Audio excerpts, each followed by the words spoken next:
Welcome to the Growth Mindset Podcast with me, Sam Webster Harris.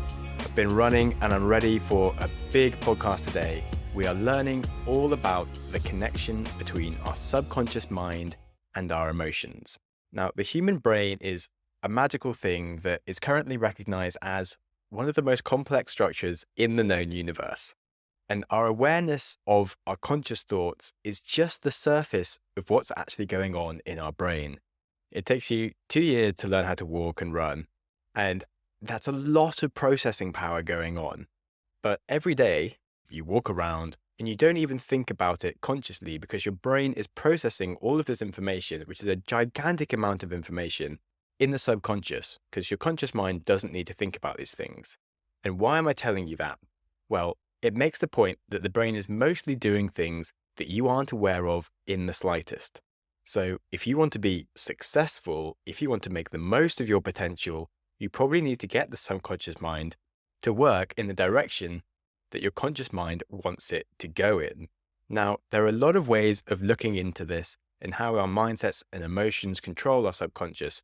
And I'm a big advocate of the Buddhist teachings and the practice of Vipassana meditation, which helps you understand your emotions and how any of those emotions will serve you before letting them pass into your subconscious. But my guest today has a very different approach, and I was really fascinated to learn about it. I think this topic is something that we all wrestle with, even if we don't realize we're wrestling with it. So anything that can add to our mental models and our approaches to improve our subconscious thinking is something that excites me, and I'm hoping excites you too. So my guest is Jeff Buehner, the author of the Sultans Seven Secrets, which digs into the topics of your subconscious mind and how your emotions control your subconscious. He really talks about the power of stories and has a fresh way of looking at this for me, and his own tale of how he came about improving his behaviours and his subconscious thinking to unlock the success he's had was a really useful tale of how to put his ideas into actions and overpower negative ideologies that you might have. The whole thing's really cool, so I think you're going to like it. However, I will warn you that at some points I thought that Jeff might be bonkers, but his story really comes together in the end, and I have worked very hard on the podcast to establish credibility. I'm very against any kind of magical, just believe something and the whole world will give you everything you dream about, because there's a big difference between dreaming and doing. And in a few moments, Jeff does allude to some magical concepts, and I was a bit worried that he might not make any sense. But the actual theory of what he talks about in his take-homes were rooted in principles of psychology that I do believe in, and it's just a different way of getting there. And I do celebrate diversity of ideas and anything that you can add to your toolbox to help the ways that you think. And on that note, let's crack into the episode. We will start with learning some of the issues that Jeff had in his personal life and deep-rooted mindsets sabotaging his success due to his ideas about work and money. It's super relatable, and I think it's a really good way to start this episode to understand how we can take control of our subconscious mind and our lives. So, two of the main driving subconscious beliefs that I had were that the only honorable way to make money was to work hard for it physically. And that came from that whole farm upbringing. We used to brag about how hard we worked all the time, and we would compare how many bales of hay we touched in the summer, how many farmers that we helped bring their hay in. And we looked down upon rich people, people who made their money any other way. We really thought we were better than people who didn't work hard for their money. At 33, here I am. I'm a concrete contractor working hard for my money, but I'm not happy. I'm going backwards financially. I'm struggling. I have no free time. My family is starting to fall apart. My wife's sick of me, not doing anything with the family, not helping with the kids, just working all the time. I was also getting physically worn out. So I knew something had to change, but I had this subconscious belief that that's who I am. It's what I do. The thought of changing was just outside of my ability to even comprehend. I just couldn't see how anything could change. Very much the fixed mindset belief and No one really thinks they have a fixed mindset. So I was going to ask you, what were the reasons that you were having troubles? Anyone who's been in the construction trades will tell you that you can make plenty of money. I was making good money, and as long as nothing went wrong, I was fine. But things did go wrong. And pretty soon, if you stay in it long enough, you can find yourself in a situation where you're trying to complete a job today to get paid so that you can cover the bills on 2 jobs back or even 3 jobs back. And I was trapped that way. I had got into some debt. So now I was always hustling to get paid so I could make a payment on my concrete bill or my steel bill or lumber bill and 3 jobs back. So I couldn't even afford to quit and gone on to do something else. I was trapped. I'm really glad I asked. It's really interesting how lots of things logically are really good financial decisions to make if everything goes to plan, but how you can kind of get stuck in things because of, yeah, it's really overwhelming for people. And Very easily. well, I'm definitely interested to sort of see where this goes and how you got out of this. But the second unconscious belief that you had, tell me more. Well, you can't be righteous and rich at the same time. And again, that just went back to my upbringing. I grew up in a very religious community of hardworking people. And I certainly believed on a very deep subconscious level that rich people got their money in some underhanded way or they exploited others to get it. So now here I am trapped in 2 ways. One, in my own subconscious mind, that it's not even right to be wealthy or rich. And yet I desperately wanted to be wealthy and rich. And then I was trapped physically because I had painted myself into a corner. So I had to work hard every day to get that next paycheck just to keep things going and not lose my home and my family. I'm sure a lot of people in your audience can relate to that feeling. Some very interesting mindsets that I think a lot of people can relate to. And I think there are also sort of things that you just do to tell yourself that you're in the right place. And it's just like the mentality that people have when they're in a group is like, okay, I'm in this group, therefore it must be the best group. Oh, yeah. From the day you get here, you're told who you are, what group you belong to, how we act and how we think in this group, what we like, what we don't like. And that training goes on to present. And so if you want to break out of your training or your, let's call it programming, something drastic has to happen. And that's what happened to me at the age of 33. So the story's set up. I'm excited. One thing we'll say is that it is also just like natural as a human to want to conform to a group because we're evolved to like be in groups. And if you're not in the tribe, you're more likely to die and stuff, which is obviously not true today anymore, but you just want to like agree with people, even if it doesn't make sense, even when you logically know it's not true, but you're just like, okay, well, I'll just do what other people are doing. That's actually very mature thinking on your part. You're recognizing something there that's real. Thank you very much. So anyway, I'm 32, you were 32, turning 33, and bam, what happened? I took on a job for a very wealthy couple. They were redoing this beautiful old home.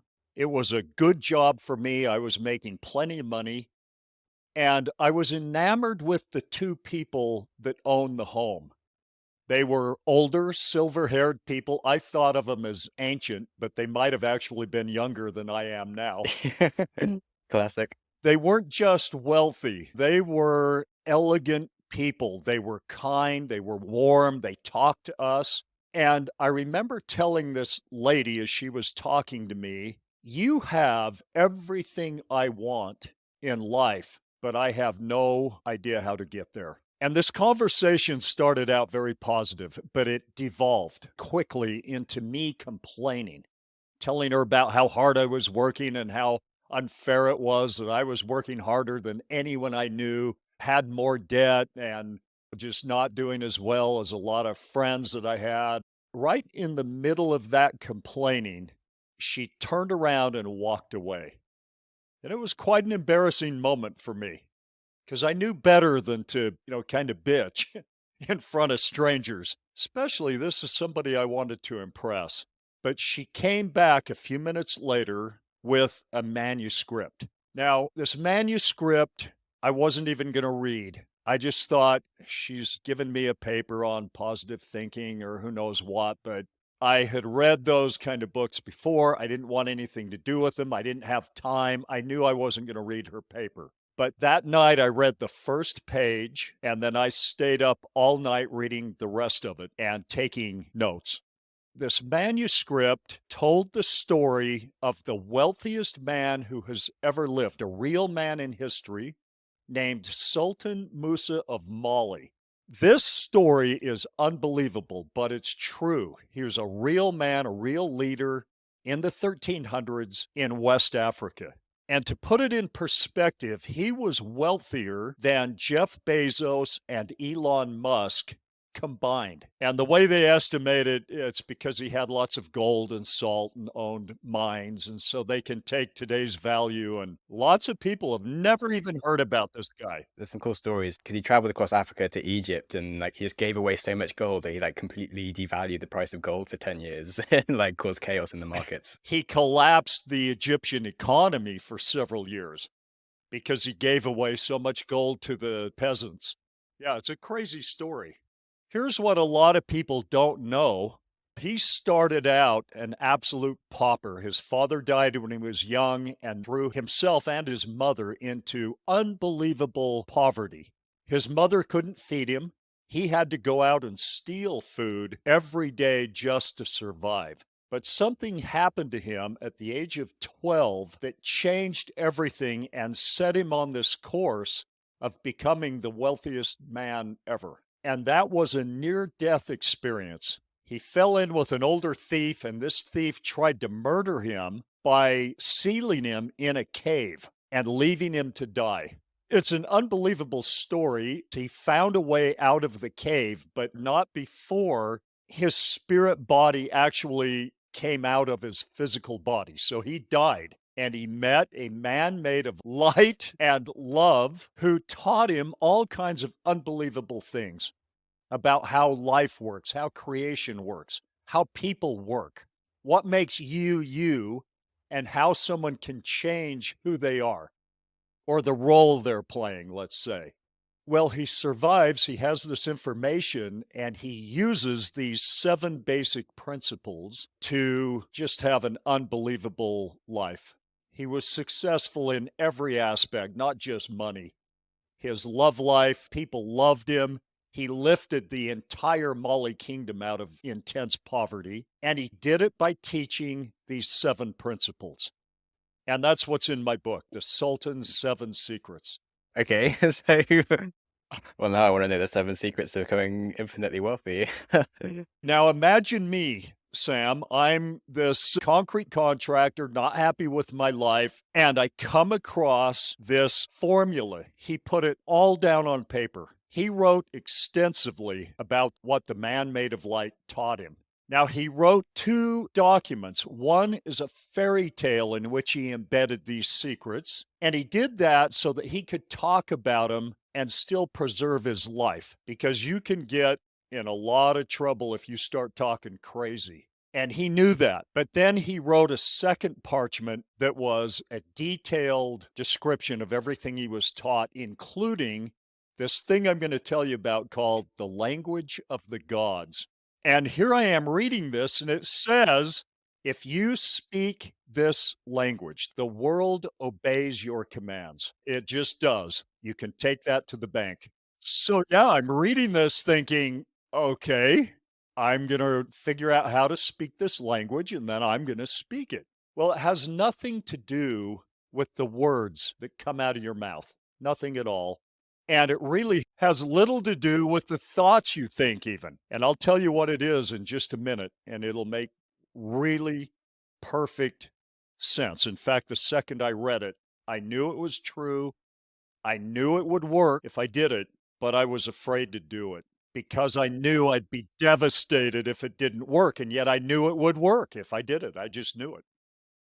Do you have any questions up to this point? Well, Yes. So many questions, I'm not even sure where to start.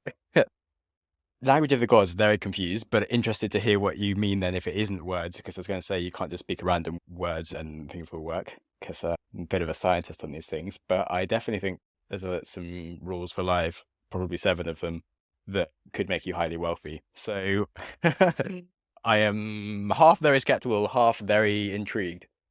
So looking forward to what happens. It seems to be working for you. You're exactly where I was reading this. I was like, can this even be real? Can it be that simple? But what if it doesn't work? I'll be so disappointed. Well, if it's free to try, I don't mind like embarrassing myself with trying stuff. You have nothing to lose by trying this. There's no downside to it, I promise. And just to give you an idea of what happened, I went from being like a $60,000 a year concrete guy to making hundreds of thousands of dollars a month in a new business that just came to me from out there somewhere. It just fell into my lap. It was right down my alley. I was perfect for it. So now I'll get into how you do it. I told you he wrote 2 parchments. One is a fairy tale, a story, but it's so compelling that centuries later, almost everybody on earth is familiar with it. This is the tale of Aladdin and the magic lamp. There are 4 main elements. And by the way, Antoine Gallant was absolutely honest about he did not write this story. He got 2 parchments from a Syrian fisherman written by Sultan Musa of Mali. He only published the fairy tale because he was terrified of that second parchment. It could ruin his career and maybe even cost him his life. But he personally went on to experience unbelievable wealth and fame and success in life. But he never published that second document. Musa referred to this second mind, basically, as the veiled mind.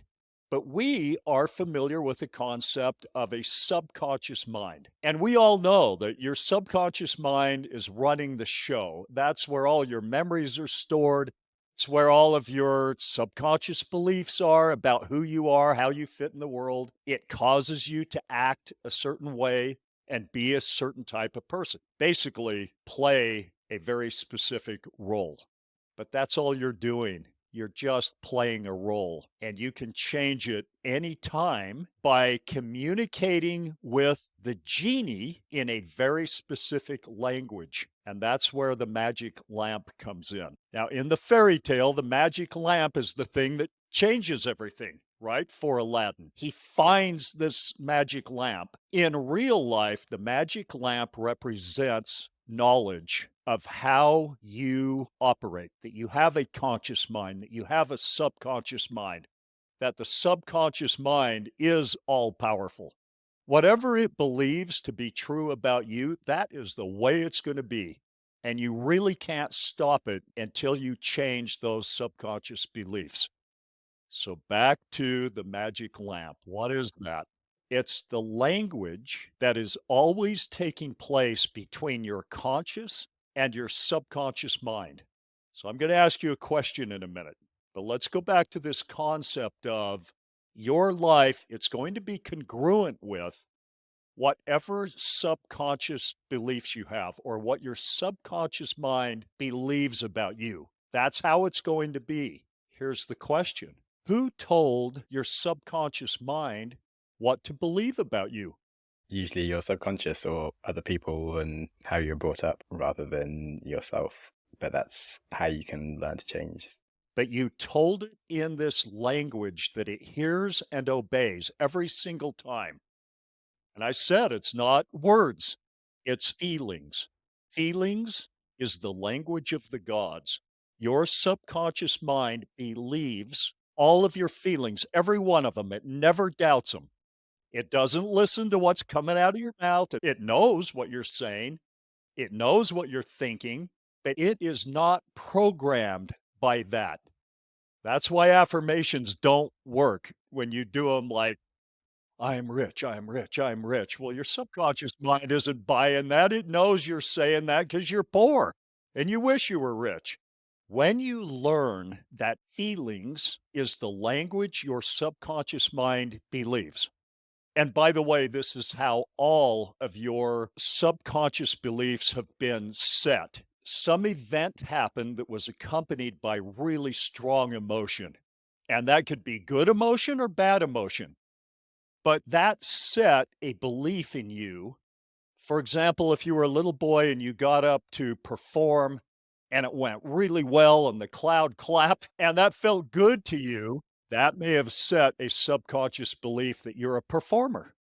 And that's, what you should be doing. If it went bad, the exact opposite happened. If somebody snickered and you froze up and it was a disaster, then that strong emotion attached to that event set a subconscious belief that you're no good at that. You should stay away from public speaking or singing or performing at any cost. Well, this is how your entire personality has been patched together over the years.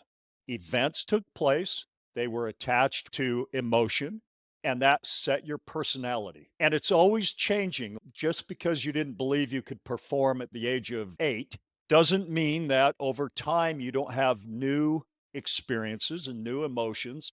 And now maybe you can get up in front of a crowd and talk, but maybe you can't. It all depends on those subconscious beliefs. But here's the thing. Once you understand how subconscious beliefs are formed and you know how to do it, as soon as you create a new subconscious belief about any aspect of your life, that's the way it's going to be. And you can't stop it unless you change that subconscious belief again. You're in a position to seize control of your life. Here's the thing I want to leave with you and leave with your audience. You can learn to speak the feelings to your subconscious mind that match the life you want, regardless and in fact in defiance of what's going on in your quote unquote reality. Now, you can't do that by focusing on reality, right? Like staring at your bank balance if it's low and the pile of bills next to it. That's going to make you feel bad about finances. Exactly what you don't want to do. If you're going to change how you feel about any aspect of your life that you want to change, you use your superpower. And this is your ability to imagine and pretend. This is so powerful. This can put you anywhere you want to be. And you were a pro at it when you were a little kid. You could get into a make-believe world and stay there for hours. And you did it because it was fun. It felt good. You were creating feelings that you liked. And nothing has changed except that you've been taught to quit doing that.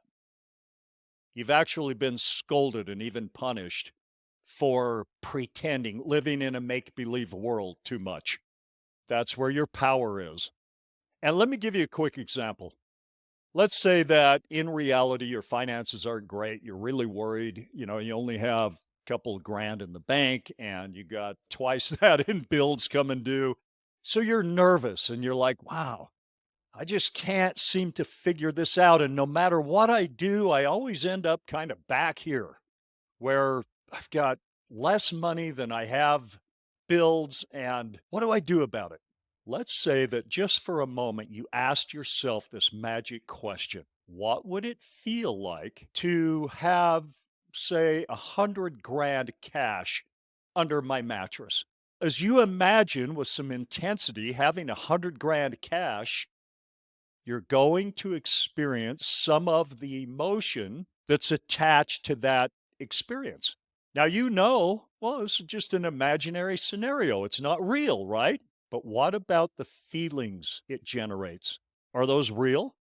Definitely. Feeling of Absolutely, they are. calm and freedom potential. Absolutely, they're real. And your subconscious mind is listening to them and believing them. If you do enough of that, you imagine having what it is you want and identify and experience the feelings that imaginary scenario generates, you're going to start telling your subconscious mind what kind of a life to go create for you.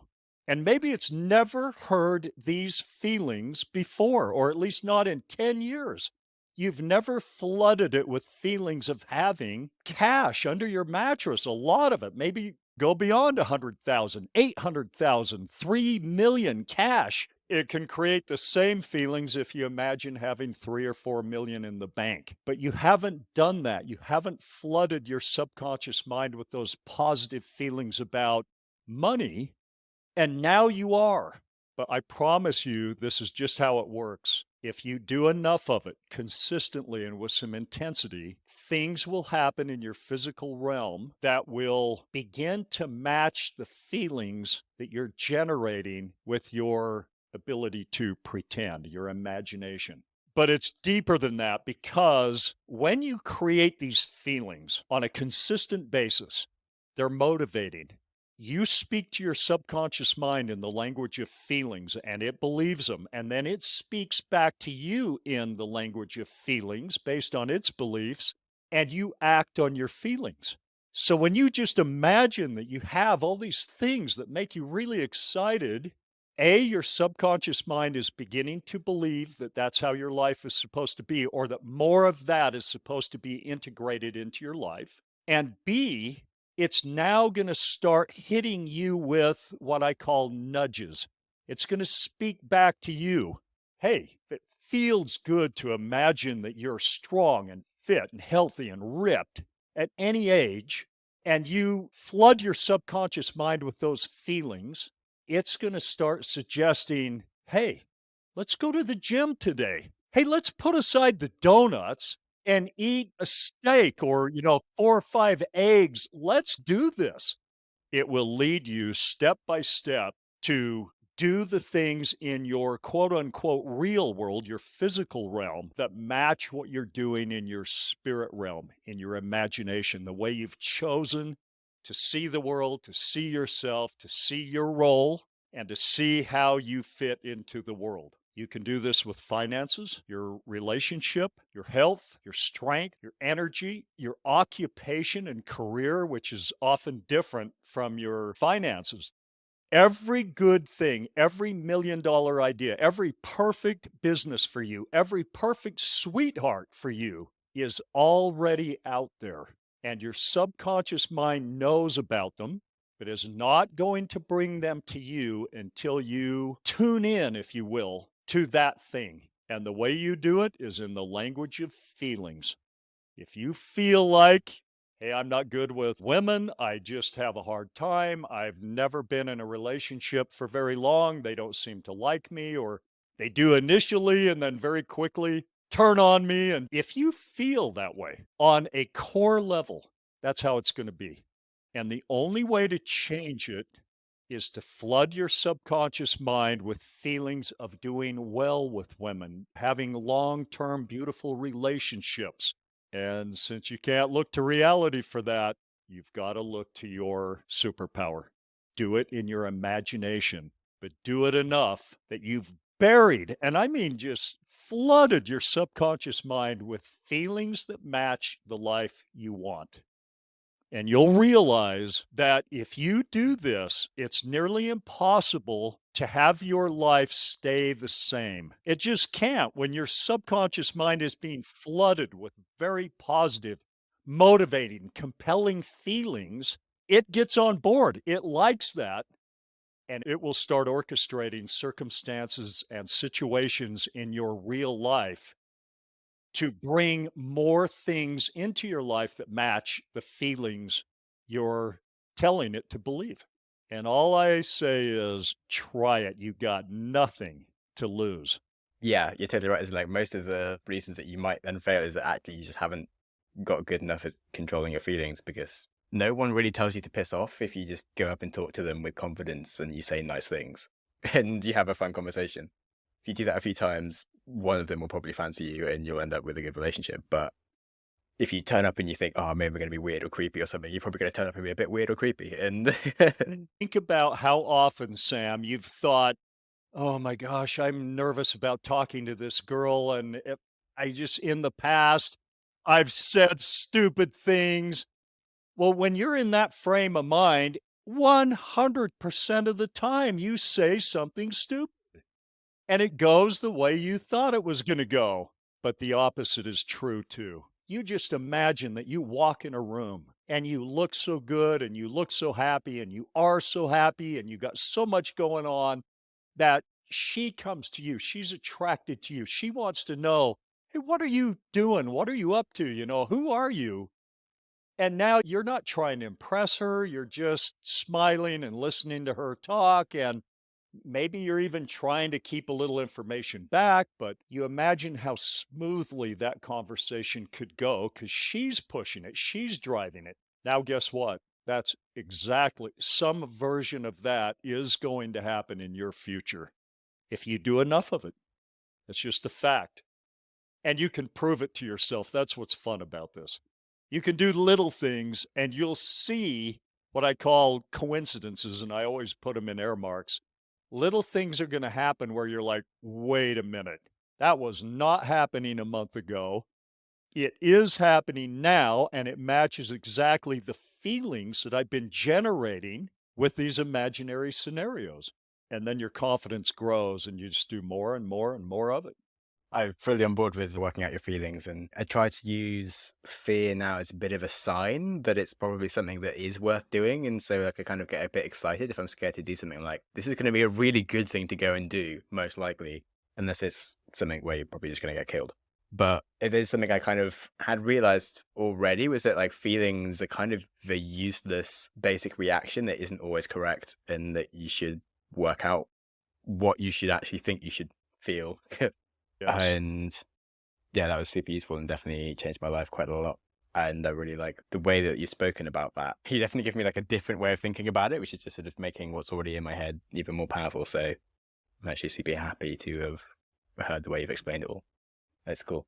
And yeah, like a few months ago, I literally had that with a girl in a queue to a plane. Like, I had the funniest weekend, like running around a tech conference in a dress, interviewing people. And I just had some of the best conversations of my life, which I'd never worn a dress before in public. And I was just like, you know what? I don't care. I'm scared about this. So I'm going to do it anyway. And then so many How people were like, funny. what the hell are you doing? You're amazing. I love you. And I just like had the best like feedback of how cool I was for doing something that I was just a bit scared about. And like I was just having a bit of like afterglow the next day as I was queuing for this plane, and she literally had seen me, ended up like just standing next to me, and then I saw her, I was like, "This is the hottest woman I've ever seen in my life." Oh God, I definitely was just generally very confident at that point, and so yeah, I started talking to her, and then like just didn't stop talking. We like changed seats so we could like sit together on the plane, and then now she's my girlfriend, and I'm pretty happy about my life. Oh, that's awesome. Yeah, confidence, man, that's a thing. Sam, 2 years ago, I was going to retire on my farm in Belize, and I got the Yeah. strongest feeling that I couldn't just go off into the sunset. That's why I wrote the book. I've got all 7 principles in the book, including the language of the gods, and I have it almost free because we charge a couple bucks to download the book just to keep that site running and standing on its own. So I'm not losing too much money giving the book away. But I want everyone to have the book. Before I accepted you, I was almost like, is this guy selling something? But I looked through it, I was like, okay, he's not. He legitimately just wants to share his ideas. I was just genuinely intrigued at what the hell you were talking about with language of the gods, which luckily does make complete sense. And I would prefer to call it just the language of feelings and how to talk to yourself. Just conveying what Sultan Musa of Mali called it. Always like ways to teach myself something that I know I should do but struggle with. As I said, I've been doing this in some forms, but from a different piece of logic, if you know what I mean. So it's just nice to have like a second attack angle on like your feelings, which don't do what you want to do that reliably, even as you're getting better at it. Just wondering if I should ask you anything else. So what was the business that you then went on to do that was earning like almost too much money after you had been in construction for so long? I had been in the vending business, but I had put out little vending machines in Southern California. I never wanted to go back to concrete and I never wanted to go back to vending. The business that fell into my lap turned out to be associated with vending, but it wasn't placing the machines. It was a wholesale vending business where we sold the machines, we sold the candy, we sold all the stuff that people need to get into that business. That just fell into my lap. The story is actually in the book. So I'll just let people read it there rather than try to convey that story. But I've had several businesses since, and they've all come to me by flooding my subconscious mind with feelings that match the type of business that I want. And you will be shocked at the weird, strange, almost unbelievable coincidences that pop up when you do that. And what you realize is that you don't have to figure everything out. Take control of your feelings, take control of your life. It's really that simple. It's a lovely note to end on. So thank you so much for joining me on the podcast, and hope you have a lovely day. Yeah, thank you so much for having me on. It's been great, and I can't wait to see what you do with your life going forward. I'm really proud of what you're doing now with this podcast. I know you're helping a lot of people.